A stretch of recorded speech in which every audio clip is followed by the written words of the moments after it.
आदाब और जय हिंद साथियों। मैं शिराज खान, हैदराबाद, तेलंगाना स्टेट लीडर।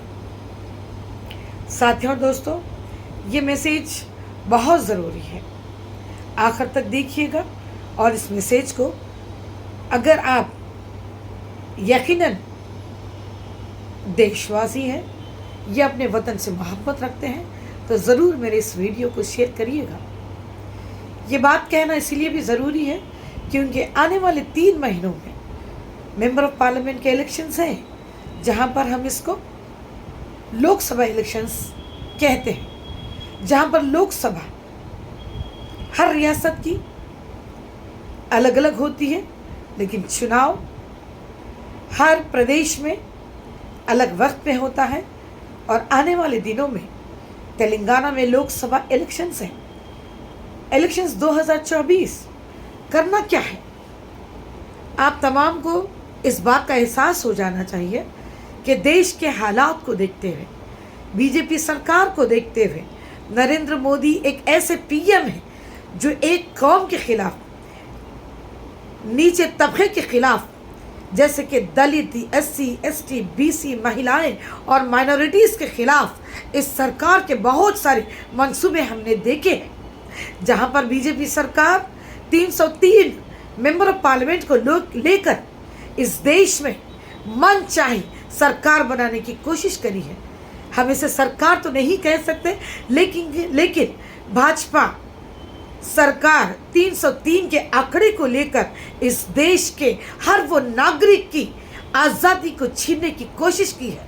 इस देश के संविधान को बदलने की पूरी कोशिश की है। और अगर 2024 में भाजपा सरकार को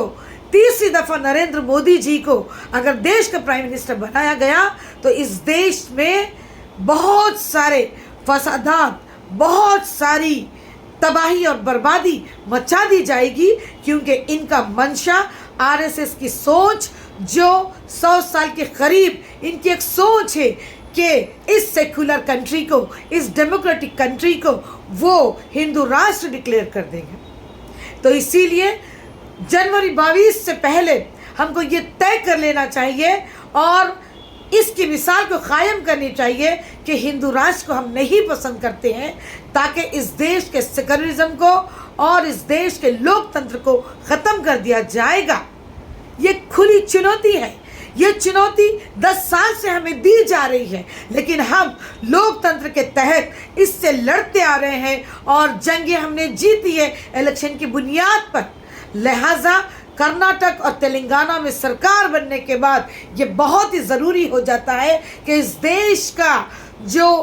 तबका है, जिसे हम बिल्कुल बिलो पॉवर्टी लाइन कहते हैं, या जिसमें सारे माइनॉरिटीज़ भी आते हैं, साथ में दलित भी आ जाता है और SC STs भी आ जाते हैं, महिलाएं भी आ जाते हैं, जिसको लेकर भाजपा सरकार की सोच बहुत ही ख़राब है, गंदी है और ये कुचलने वाली सोच है। लिहाजा देश के कोने कोने से आवाज़ आ रही है कि EVM को हटाया जाए, ताकि इस देश के अंदर जो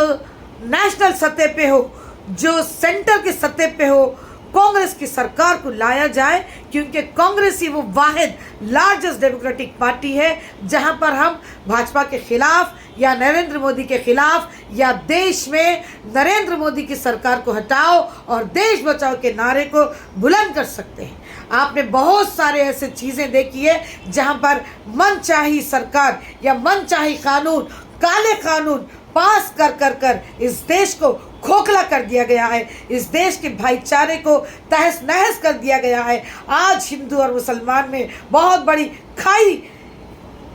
खोदी गई है, जहां पर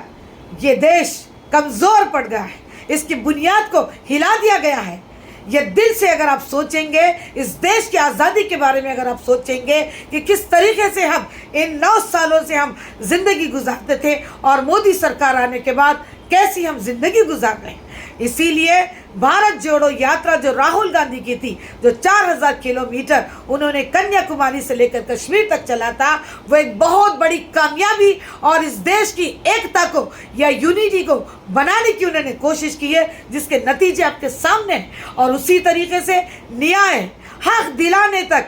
दूसरी भारत जोड़ो यात्रा राहुल गांधी जी ने मणिपुर से लेकर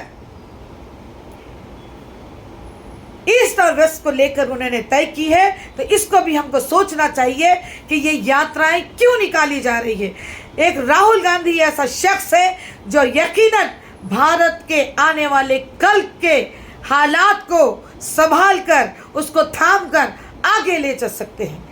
मैं बीइंग ए माइनॉरिटी देश के और सारे तेलंगाना के माइनॉरिटी से कहती हूँ कि आने वाले 2024 के एमपी इलेक्शंस में अपनी रियासत में तकरीबन 19 मेंबर ऑफ पार्लियामेंट सीट है या 17 मेंबर ऑफ पार्लियामेंट सीट है, जहां पर हमको 11 से 12 सीटों पर हमको फतेह हासिल करने की ज़रूरत है। तो लिहाजा माइनॉरिटीज़ ऑफ तेलंगाना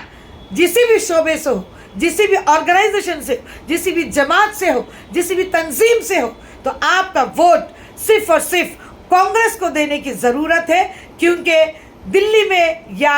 नेशनल सतह पे या इंडिया में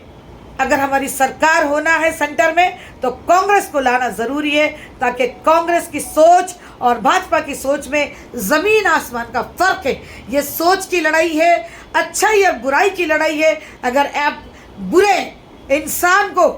चुन के आपने 9 साल मौका दिया है, उसके बाद नतीजे क्या है आपके सामने है। मैं मुद्दों पे नहीं जाऊंगी, मुद्दे तो बहुत है, लेकिन आज देश को अगर बचाना है तो आपको सेंट्रल गवर्नमेंट में कांग्रेस को लाने की ज़रूरत है। ये मैसेज मेरा जहां तक हो सके शेयर कीजिएगा। शिराज खान।